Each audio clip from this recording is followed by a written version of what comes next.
శ్రీ క్రోధినామ సంవత్సరంలో మిథున రాశి వారి యొక్క ఫలితాలు ఏ విధంగా ఉన్నాయో ఒక్కసారి చూద్దాం. మృగశిర నక్షత్రం 3-4 పాదాలు, ఆరుద్ర నక్షత్రం మొత్తం 4 పాదాలు, పునర్వసు నక్షత్రం 1, 2, 3 పాదాలు. వీరు మిథున రాశి కిందికి వస్తారు. వీరి ఆదాయం 5, ఖర్చు కూడా 5, రాజపూజ్యం 3, అవమానం 6. వీరికి అన్ని గ్రహాల అనుగ్రహం ఉంది. అనుకున్న పనులు అనుకున్నట్లుగా నెరవేరుతాయి, జరుగుతాయి కూడా. ధనధాన్యాలకు లోటు అనేది అస్సలు కూడా ఉండదు. ఉన్నత స్థానంలో ఉంటారు. ఉద్యోగ వ్యాపారాలు 3 పువ్వులు 6 కాయలుగా ఉంటుంది. గృహంలో శుభకార్యాలు నెరవేరుతాయి. బంధుమిత్ర సోదరుల యొక్క సహాయ సహకారాలన్నీ కూడా పుష్కలంగా ఉంటాయి. గత సంవత్సరం కంటే ఈ సంవత్సరం చాలా చాలా బాగుంటుంది.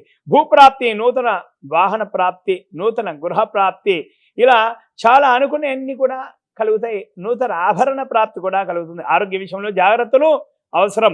సంఘంలో కీర్తి ప్రతిష్టలు, ఆదరణలు అమాంతం పెరుగుతాయి. వివాహం కాని వారికి ఈ సంవత్సరం ఖచ్చితంగా మిథున రాశి వారికి వివాహం జరుగుతుంది. అలాగే మనల్ని ప్రతినిత్యం ప్రతి క్షణం కంటికి రెప్పలా కాపాడేటువంటి జవాన్ల విషయానికి వస్తే కనుక వీరికి అన్ని విధాలుగా కూడా బాగుంది. పోరాట పటిమను కనబరుస్తారు. ప్రమోషన్స్ కూడా లభిస్తాయి. గృహంలో శుభకార్యాలు కూడా నెరవేరుతాయి. బంధుమిత్ర సోదరుల యొక్క సహాయ సహకారాలు పుష్కలంగా ఉంటాయి. ఎంతటి కార్యాన్నైనా సరే అవలీలగా ఛేదిస్తారు జవాన్లు. అలాగే రైతులు మనకు ప్రతినిత్యం కూడా అన్నం పెట్టేటప్పుడు రైతన్న విషయానికి వస్తే కనుక మిథున రాశి వారికి వేసిన ప్రతి పంట చేతికి అధిక దిగుబడులతో అందుతుంది. మంచి లాభాలు కలుగుతాయి. రుణాలు, అప్పులు ఏవి ఉన్నా కూడా అవన్నీ ఈ సంవత్సరం ఎంత పెద్ద అప్పులు ఉన్నా కూడా అవన్నీ కూడా తీర్చేస్తాడు. గృహంలో శుభకార్యాలు నెరవేరుతాయి. కౌలుదారులకు కూడా చాలా చాలా బాగుంటుంది. అందరి సహాయ సహకారాలన్నీ కూడా పుష్కలంగా ఉంటాయి. అలాగే ఉద్యోగస్తుల విషయానికి వస్తే కనుక ఇది వీరికి అనుకూలమైనటువంటి బంగారుమయ సమయం. వీరికి ప్రమోషన్స్ వస్తాయి. అధికారులకు ప్రశంసలు కూడా అందుకుంటారు. అవార్డులు, రివార్డులు కూడా అందుకుంటారు. నిరుద్యోగులకు ఖచ్చితంగా ఉద్యోగం వస్తుంది. చిన్న జీతాల వారికి పెద్ద జీతాలు, ఖచ్చితంగా ఉద్యోగం వస్తుంది. ఆస్తులు సమకూరుస్తారు. పర్మనెంట్ కాని వారికి ఖచ్చితంగా పర్మనెంట్ అవుతుంది. అలాగే నిరుద్యోగులకు ఉద్యోగం కూడా ఖచ్చితంగా వస్తుంది. అలాగే రాజకీయ నాయకుల విషయానికి వస్తే కనుక వీరికి అన్ని విధాలుగా బాగుంది. ప్రజల్లో ఆదరణ అమాంతంగా పెరిగిపోతుంది. ఆకర్షణ కూడా పెరుగుతుంది. ఎన్నికల్లో విజయం అనేది ఖచ్చితంగా వీరిని భరిస్తుంది. రాజకీయంలో ఉన్నత స్థితి కూడా చేరుకుంటారు. అధిష్టానం వారు మిమ్మల్ని గుర్తిస్తారు. శత్రువులు కూడా ఈ సంవత్సరం మీకు మిత్రులు అవుతారు. అలాగే కళాకారులు, సినీ రంగం వీరికి మిశ్రమ ఫలితాలే ఉన్నాయి. ఎంత కష్టపడితే అంత ఫలితం వస్తుంది.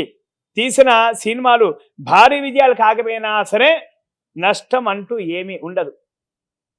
ప్రేక్షకుల గుండెల్లో గుర్తింపు వస్తుంది. నూతన అవకాశాలు అంతంత మాత్రమే. వచ్చిన అవకాశాన్ని సద్వినియోగం చేసుకోవాలి. పెద్దల యొక్క ఆశీర్వాదం ఖచ్చితంగా ఉంటుంది.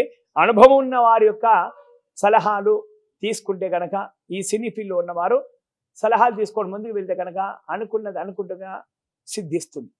అలాగే విద్యార్థుల విషయానికి వస్తే కనుక గురు ద్వాదశంలో ఉన్నాడు. చదువుపై కొద్దిగంత శ్రద్ధ తగ్గుతుంది. ఇతర వ్యాపకాలపై దృష్టి మరలే అవకాశాలు కూడా ఉన్నవి. తల్లిదండ్రులు దృష్టి పెడితే కనుక విద్యార్థులకు మంచి మార్కులు వస్తాయి. విదేశీ చదువులు ఫలిస్తాయి. ఎంత కష్టపడితే అన్ని మార్కులు వస్తాయన్నమాట వీరికి. అలాగే క్రీడాకారులు వీరికి కోచ్ యొక్క అనుగ్రహం ఎంతైనా ఉంది. కోచు అనుగ్రహం కావాలి వీరికి. కష్టపడితే మంచి ఫలితాలే వస్తాయి. రాష్ట్ర జాతీయ జట్లలో పథకాలు అవకాశాలు కూడా లభిస్తాయి. అలాగే పోరాట పటిమను కనబరుస్తాయి. అవార్డులు, రివార్డులు కూడా వీరి సొంతం అవుతాయి. అలాగే కష్టపడితే కనుక ఫలితం క్రీడాకారులకు ఎక్కడికి కూడా పోదు. అలాగే మొత్తానికి వ్యాపారస్తుల విషయానికి వస్తే కనుక వీరికి 3 పువ్వులు 6 కాయలు అన్నట్టుగా ఉంది. పోటీ రంగాన్ని తట్టుకొని మార్కెట్ రంగంలో నిలబడతారు. రియల్ ఎస్టేట్ వ్యాపారస్తులకు కూడా చాలా చాలా బాగుంది. కాంట్రాక్టర్లకు కూడా చాలా చాలా బాగుంది. భవన నిర్మాణ రంగం వ్యాపారస్తులకు చాలా చాలా బాగుంటుంది. మొత్తం మీద ఈ రాశి వారికి అన్ని విధాలుగా బాగుంది. ఇంకా అనుకున్న పనులు అనుకున్నట్లుగా జరగాలి. అవాంతరాలు రాకుండా ఉండాలి అంటే కనుక ప్రతి గురువారం నవగ్రహ ప్రదక్షిణ, గురుగ్రహం యొక్క జప తర్పణ, హోమ దానాలు, అలాగే అలా ఆ జపాలు హోమాలు చేసినటువంటి బ్రాహ్మణులకు భోజనాలు పెడితే కనుక చాలా చాలా మంచిది. అలాగే ఎల్లో కలర్ పసుపు రంగు వస్త్రాన్ని దానం చేస్తే కనుక గురువారం చాలా చాలా మంచిది. అలాగే శ్రీ దత్తాత్రేయ స్వామి, శ్రీ మేధా దక్షిణామూర్తి, శ్రీ లక్ష్మీ హైగురువుల వారి యొక్క శ్లోకాలు ప్రతినిత్యం ఏదైనా సరే పారాయణం చేయండి.